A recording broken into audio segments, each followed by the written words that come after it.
आज हम लोग करेंगे क्वेश्चन नंबर 9 जिसमें बोला गया है कि 3 particles each of mass 200 gram are kept at the corner of equilateral triangle of side 10 centimetre. Find the moment of inertia of the system about an axis joining two of the particles and passing through one of the particle and perpendicular to the plane of the particles. तो देखिए जैसा कि पहला question दिया है तो उसमें किन्हीं दो पॉइंट्स को हम एक्सेस वहाँ से ले लेंगे, उनको ज्वाइन करने वाली लाइन को, तो केवल और केवल इस पार्टिकल का इनर्शिया निकलेगा. कैसे? देखिए इनर्शिया का फार्मूला होता है mr². तो अब इसका m1 मान लीजिए, क्योंकि सारे बराबर हैं मास के, तो इसका इनर्शिया ज़ीरो होगा क्योंकि परपेंडिकुलर डिस्टेंस इस एक्सेस से नहीं बनेगी. तो अगर इसको हम 1 दे दें और इसको 2 दे दें, इसको 3 दे दें, तो 1 और 2 वाले पार्टिकल का जो इनर्शिया होगा वो ज़ीरो होगा. रीज़न क्या है? क्योंकि परपेंडिकुलर डिस्टेंस वहाँ से नहीं बनेगी. दूसरा बात कह रहा है कि सिर्फ थर्ड वाले पार्टिकल का इनर्शिया बनेगा. अब थर्ड वाले पार्टिकल के लिए हमको ये परपेंडिकुलर डिस्टेंस लेनी पड़ेगी.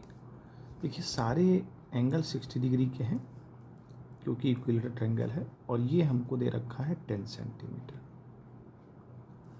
तो अगर ये 90 डिग्री पे है तो परपेंडिकुलर डिस्टेंस निकालने का फार्मूला क्या बन जाएगा? Perpendicular upon hypotenuse. तो ये बन जाएगा 10 परपेंडिकुलर अपॉन हाइपोटेन्यूज बनेगा आपका साइन 60 डिग्री. तो परपेंडिकुलर डिस्टेंस चाहिए तो हाइपोटेन्यूज का मल्टीप्लाई हो जाएगा, यानी कि 10 साइन 60 डिग्री. तो मास हम ले लें 200 ग्राम, इसको बना लें किलोग्राम, और डिस्टेंस हमारी क्या हो जाएगी 10 साइन 60. तो साइन 60 की वैल्यू होती है √3/2. अब इसका हमें स्क्वायर करना. अब देखिए ये सेंटीमीटर में, इसको 100 करके मीटर बना लेते हैं. तो अब देखिए क्या फिगर बनेगा यहाँ पर, √3 का तो 3 हो जाएगा, और यहाँ से एक वैल्यू कैंसिल आउट हो जाएगी. तो ये 10 नीचे रहेगा तो ऊपर जाएगा, तो 10⁻⁻2 हो जाएगा, और 2 का स्क्वायर 4. यहाँ पर दोनों जीरो यहाँ से कैंसिल हो जाएंगे, 2/10 हो जाएगा. अब देखिए यहाँ से हम √3 का तो चलो हो गया, 2 2 4 हो गया, मास हमारा ये हो गया, ठीक है.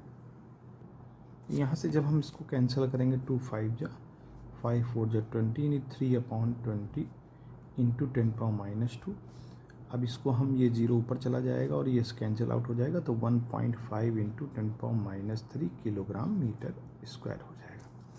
ये पहला पार्ट हो गया. दूसरा पार्ट कहता है कि हम किसी पार्टिकल को हम पार्टिकल से इसका परपेंडिकुलर एक्सेस ऐसे ले लें प्लेन से, तो इसका इनर्शिया क्या होगा? तो इसका इनर्शिया ये डिस्टेंस और ये मास, और ये डिस्टेंस और इसका मास.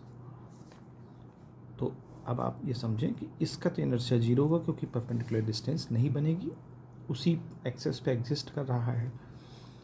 इसका मास और इसका मास तो हो जाएगा, देखिए इनर्शिया हो जाएगा mr², और प्लस इसका भी mr². दोनों इक्वल मास है और दोनों इक्वल डिस्टेंस पर है, तो हो जाएगा 2mr². अब चूँकि मास तो देखिए दोनों की कॉमन है, डिस्टेंस है 10 सेंटीमीटर अपॉन 100 कर लीजिए और उसका स्क्वायर कर दीजिए. तो यहाँ से क्या बन जाएगा हमें, 2 2 4, और यहाँ से कैंसिल आउट हो जाएगा. अच्छा ये 1000 होता है, देखिए 10⁻², और एक और यहाँ से 10 से मिलेगा, तो हो जाएगा 10⁻³ ऊपर चला जाएगा किलोग्राम मीटर स्क्वायर. तो ये इनर्शिया बनेगा हमारा दूसरे पार्ट का. तो इस तरह से इस क्वेश्चन को हम सॉल्व करें.